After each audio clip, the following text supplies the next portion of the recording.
আজকে আপনাদের সামনে উপস্থিত হব, এটা জীবনেও কল্পনা করি নাই।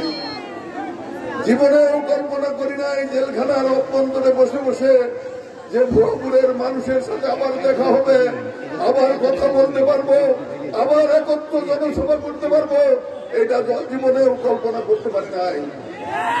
প্রিয় বন্ধুরা, আমার উপরে যে নির্যাতন, যে নিপীড়ন হয়েছে, আজকে যদি আপনাদের কাছে বর্ণনা করি আপনারা শিহরিয়ে উঠবেন। প্রিয় বন্ধুরা আমার, তবু ছোট একটু সারাদিনের কথা বলি না। 24 দিন রিমান্ডে ছিলাম। আওয়ামী লীগের সময়ে 24টা দিন আমি রিমান্ডে ছিলাম। যেহেতু আপনারা আমার আপন মানুষ, আপনাদের সাথে থেকে রাজনীতির থেকে আজ পর্যন্ত লেগে আছি। এতদিন ছিলাম না। আমার ছোট ভাই সুলতান সালাউদ্দিন টুকু আপনাদের এখানে আপনাদেরকে দেখভাল করেছেন। প্রিয় বন্ধুরা আমার, কাজেই নির্যাতনের দুইটি কথা আমি আপনাদের কাছে বলতেই চাই। প্রিয় বন্ধুরা আমার, একটা রাতের কথা বলবো। আমি এবং মৌলানা আব্দুল সালাম আমাদের সাথে ছিলেন। মৌলানা তাহের আমাদের সাথে একই রুমে ছিল। হঠাৎ করে রাত্রি 8টার সময় মৌলানা আব্দুল সালামকে আমার রুমের থেকে বের করে নিয়ে পাশের রুমে তার উপরে নির্যাতন শুরু করলো। আমি তার চিৎকারে আমার অন্তর শুকিয়ে শুকিয়ে গেল। চিৎকার আর হাহাকার, রাত্রি 12টা পর্যন্ত তার চিৎকার। তারপরে শুনলাম যে তিনি নাকি 164 দেওয়ার চিন্তা করেছেন। তারপরে তার নির্যাতন বন্ধ করা হল। প্রিয় বন্ধুগণ আমার, আমি মনে করলাম রাত্রি 12টা বাজে, আমি বোধহয় আজকে বেঁচে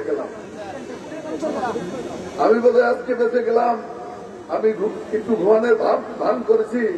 12:30টার সময় আমার জাগিয়ে উঠালো, আমার ঘর থেকে বের করে নিয়ে গেল।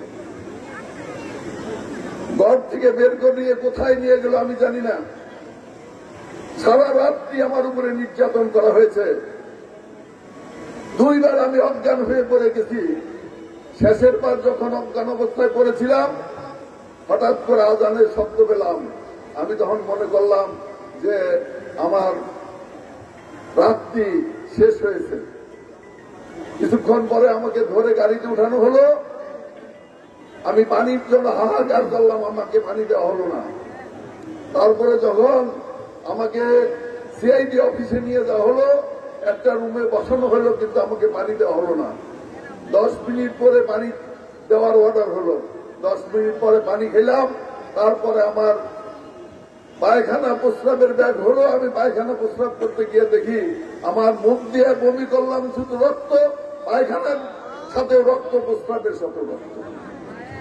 প্রিয় বন্ধুগণ, এই অবস্থায় পরের দিন কোর্টের বারান্দায় আমাকে ফেলে রাখা হয়েছিল। আমি মনে করেছিলাম যে মৃত অবস্থায় বোধহয় আমি পড়ে আছি। আমাকে 164 দেই নাই, এই কারণে আবার রিমান্ডে চাওয়া হয়েছে। প্রিয় বন্ধুরা আমার, হঠাৎ করে দেখলাম কোর্টের বারান্দায় যখন টেবিলের উপরে আমার শোয়ায় রাখা হয়েছে, 2 জন পুলিশ গরম পানি নিয়ে এসে গরম পানি মধ্যে রুমাল দিয়ে গরম করে আমার হাত পা সেঁকে দিচ্ছেন। কিছুক্ষণ পর চা খাওয়ালেন, তারপরে কোর্টে নিয়ে গেলেন। কোর্ট আমার এই অবস্থা দেখে আমাকে আর রিমান্ডে দিলেন না, আমাকে কারাগারে পাঠালেন। কারাগারে থেকে চিকিৎসার জন্য আমার পাঠানো হলো। ওই আওয়ামী লীগের সরকারের আমলে 5 মাস হাসপাতালে ছিলাম। তাহলে আপনারা উপলব্ধি করেন যে কি নির্যাতন আমাদের উপর হয়েছে, কি অত্যাচার তারা করেছে, কি জুলুম করেছে। এটা তো আমার কথা বললাম, যে মৌলানা আব্দুল সালামের কথা বললাম। 164 দেওয়ার পরেও তিনি পরবর্তী টাইমে কিন্তু ওই কারাগারেই মৃত্যুবরণ করেছেন। কারাগারে মৃত্যুবরণ করেছেন। এমন অত্যাচার আমি দেখেছি। এখানে হয়তো বিডিআর এর অনেক সদস্য থাকতে পারেন। অনেক বিডিআর এর সদস্যদেরকে জেলখানায় নিয়ে হাসপাতালে নিয়ে যাওয়া হয়েছে।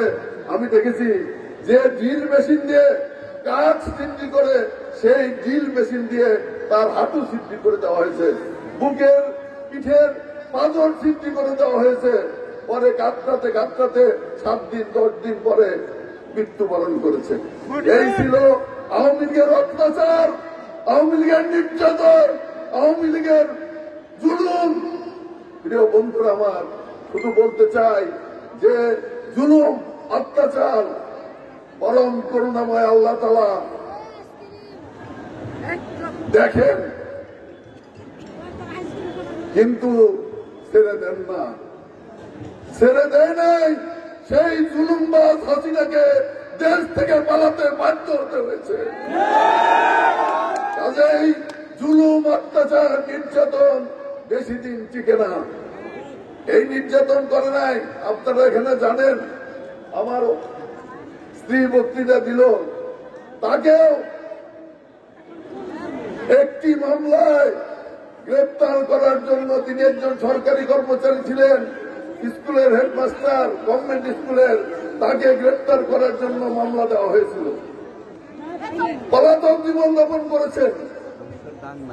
শুধু তাই নয়, আপনারা সকলেই জানেন, এখান থেকে অনেকেই আমার মায়ের জানাজায় গিয়েছিলেন। আমার আসার কথা ছিল, প্রিয় বন্ধুগণ, এমন বর্বর সরকার, আমার মায়ের জানাজায়ও তারা আমাকে আসতে দেয় নাই। প্রিয় বন্ধুরা আমার, কাজেই আমি বলতে চাই, আমি যেখানে আসতে পারবো এটা আমি কোনোদিন কল্পনা করি নাই, আমি কোনোদিন ভাবি নাই। আবার গুহাপুরের মানুষের সাথে, গুহাপুরের জনগণের সাথে কথা বলবো। একমাত্র পরম করুণাময় আল্লাহ তাআলার রহমতে আপনারা রাতে দিনে দোয়া করেছেন, আপনারা রোজা রেখেছেন, মা বোনেরা রোজা রেখেছেন, আল্লাহর কাছে তাহাজ্জুদের নামাজ পড়ে দোয়া করেছেন। আপনাদের দোয়া আল্লাহ তাআলা কবুল করেছে। সেই কারণে আল্লাহর রহমতে আমি আজকে মুক্ত হয়েছি, একমাত্র আল্লাহর রহমতে। এবং সেই কারণে আমি আল্লাহর প্রতি কৃতজ্ঞতা প্রকাশ করি হাজারবার, আল্লাহর প্রতি কৃতজ্ঞতা প্রকাশ করি বারবার। আর আপনাদের প্রতি শুভেচ্ছা জানাই যে আপনারা আন্তরিকভাবে ভালোবেসেছেন, দোয়া করেছেন, যার কারণে আজকে আপনাদের সামনে কথা বলতে পারছি।